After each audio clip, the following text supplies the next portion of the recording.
Chef Buff Army, how we all doing? I'm back with another video. Yes, I am. And today's video, leg exercises. Breaking down, not an anatomy video, not quite, but differentiating between quad dominant exercises, so the front part of the leg, and hip dominant, the back of the leg, so the glute and the hamstrings, and how to then properly organize your training to make sure you get the benefits of both. And this is a key point.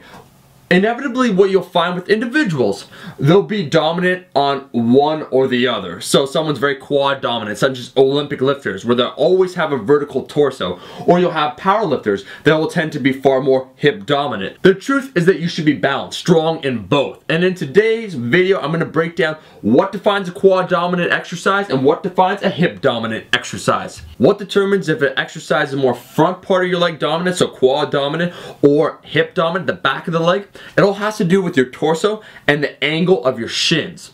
You see, when your torso is upright like so if you squat straight down with the upright torso, and at the same time, the angle of your shin moves, so your knees go forward. So you're squatting straight down and your knees go forward. That's very quad dominant. So you can think immediately Olympic lifting front squats are a perfect example of something that's very quad dominant.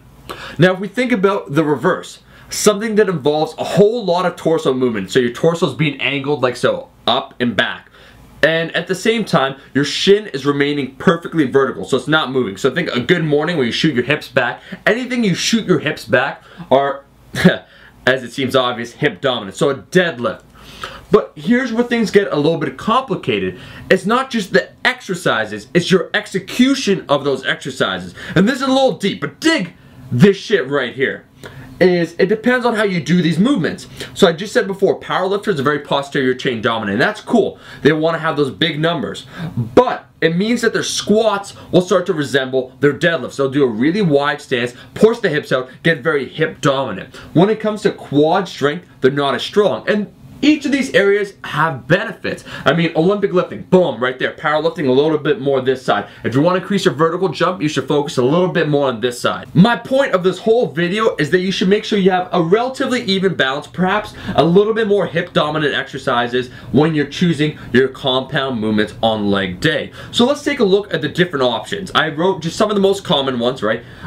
Quad dominant exercises, and that's why I'm seeking to improve, because I myself, I'm very posterior chain dominant. I'm this side. So that's why I got those Olympic weightlifting shoes, because I'll be doing some front squats, Olympic style back squats, you know, lunges, split squats, Bulgarian split squats. These are all great examples of your torso remaining vertical, while at the same time your shins are moving, your knees are going forward. So I'm focusing on that. I probably have about a 2-to-1 ratio right now between quad dominant and hip dominant exercises on my leg day. If an individual is too quad dominant, so you got major quads, but you suck at the deadlifts, then your leg day should have a little bit more of this side right here. So your conventional deadlift, right, where you're moving the torso, Romanian deadlifts are great. A powerlifting style box squat, remember, if you do an Olympic style front squat, it's very quad dominant. If you do a powerlifting style box squat, it's actually very hip dominant. So squats can be one or the other, depends on how you do them once again. And then just, you know, some other exercises, the pull through, hip thrust. Brett Contreras has a great article on this, and good mornings, which I'm a huge fan of. Another point I would like to make is that when it comes to choosing these exercises, keep in mind that it's not black and white. So if you do a front squat, it's not like your hamstrings aren't being targeted. They are. It's a ratio always. It just means that your quads are being emphasized more. When you do deadlifts, they are training your quads. It's just they're targeting your hips more, your glutes and your hamstrings. Balance between these two will serve to correct a lot of problems. Lower back problems, knee problems, hip problems, ankle problems, and balance also will equal performance.